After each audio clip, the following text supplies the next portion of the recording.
Hello students, ಸಮಾಜಶಾಸ್ತ್ರದ ದ್ವಿತೀಯ PUC ಪರೀಕ್ಷೆಯಲ್ಲಿ 80 ಅಂಕಗಳನ್ನು ಗಳಿಸಲು ನೀವು ಓದಬೇಕಾಗಿರುವ ಪಾಠಗಳು ಯಾವಪ್ಪ ಅಂದ್ರೆ ಇವತ್ತು ಈ ವಿಡಿಯೋದ ಮೂಲಕ ಅದನ್ನು ತಿಳಿಸ್ಕೊಡ್ತಾ ಇದ್ದೀನಿ.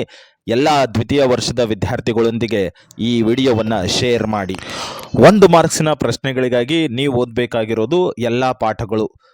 2 ಮಾರ್ಕ್ಸಿನ ಪ್ರಶ್ನೆಗಳಿಗಾಗಿ ನೀವು ಓದಬೇಕಾಗಿರೋದು 1, 2, 3, 5, 6 ಈ ಪಾಠಗಳನ್ನು ಓದಿದ್ರೆ ಸಾಕು, ಎಲ್ಲ 2 ಮಾರ್ಕ್ಸಿನ ಪ್ರಶ್ನೆಗಳಿಗೆ ಉತ್ತರಿಸಲಿಕ್ಕೆ ಸಾಧ್ಯ ಆಗುತ್ತೆ. 5 ಮಾರ್ಕ್ಸಿನ ಪ್ರಶ್ನೆಗಳಿಗಾಗಿ ಉತ್ತರಿಸಲಿಕ್ಕೆ ನೀವು ಓದಬೇಕಾಗಿರೋದು 1, 3, 4, 6 ಈ ಪಾಠಗಳನ್ನು ಓದಿದ್ರೆ ಸಾಕು, ಎಲ್ಲ 5 ಮಾರ್ಕ್ಸಿನ ಪ್ರಶ್ನೆಗಳಿಗೆ ಉತ್ತರಿಸಲಿಕ್ಕೆ ಸಾಧ್ಯ ಆಗುತ್ತೆ. 10 ಮಾರ್ಕ್ಸಿನ ಪ್ರಶ್ನೆಗಳಿಗಾಗಿ ಉತ್ತರಿಸಲಿಕ್ಕೆ ನೀವು ಓದಬೇಕಾಗಿರೋದು 1 ಮತ್ತು 5 ಈ 2 ಲೆಸನ್ಸ್ಗಳನ್ನು ಓದಿದ್ರೆ ಸಾಕು, ನೀವು 10 ಮಾರ್ಕ್ಸಿನ ಎಲ್ಲ ಪ್ರಶ್ನೆಗಳಿಗೆ ಉತ್ತರಿಸಲಿಕ್ಕೆ ಸಾಧ್ಯ ಆಗುತ್ತೆ. ನಾನು ಹೇಳಿರುವಂತಹ ಎಲ್ಲ ಲೆಸನ್ಸ್ಗಳನ್ನು ಚೆನ್ನಾಗಿ ಓದ್ಕೊಳ್ಳಿ ಮತ್ತು ಪ್ರಾಕ್ಟೀಸ್ ಮಾಡಿ. ಡೆಫಿನೆಟ್ಲಿ ನೀವು 80ಕ್ಕೆ 80 ಅಂಕಗಳನ್ನು ಗಳಿಸಲಿಕ್ಕೆ ಸಾಧ್ಯ ಆಗುತ್ತೆ.